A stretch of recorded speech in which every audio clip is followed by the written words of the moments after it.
Well, it's Thursday at noon, everybody, and you know what time it is. We are here at the Rose Garden. I'm with my friend Lori, and Lori, you've got something important you're going to talk to us about with these trees in the background. It's how to prevent crepe murder. We don't want to cut our crepe myrtles.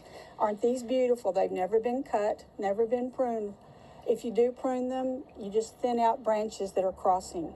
But they come in such a variety of sizes and colors that you can plant the right size for the right place. And that's critical because I think people plant them too close to the house or it's too close to a fence, and so they want to trim them.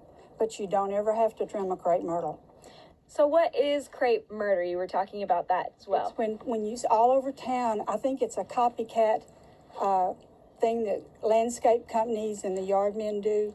They just totally cut them flat. They don't let this beautiful growth get tall. And they come in like ground cover sizes on up to 20 feet. So you can pick the right size for the right spot and in a variety of colors.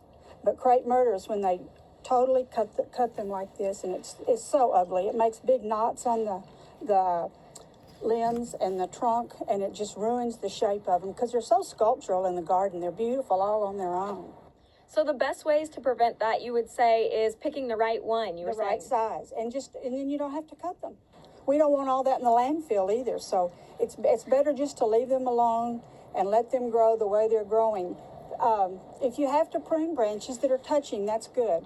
And there's also the thought that if you cut off the dead seed heads that it makes them bloom better, but in actuality, it may sometimes, but it also retards the growth or the blooming for 6 to 8 weeks. And it also puts weak, when the new growth comes out, it's real weak and spindly, and that's not good for the crepe myrtle. So if you treat your crepe myrtles right, how long can they last? Oh, years and years and years. They're a very long-lived tree. And they're just really a pretty medium-sized tree. They're not a huge oak. But people are even cutting regular, oaks and cutting other trees, and you don't have to do that. So just avoid cutting your trees. Perfect. Well, thank you. And I'm going to put you on the spot real quick. We do have a lot of cold weather coming in. So do you have any tips for people maybe with their trees or plants? Yes. Try to mulch them. Make sure they're moist or wet. If your containers are outside, make sure they're wet. But cover them with landscape cloth, frost cloth rather, or sheets.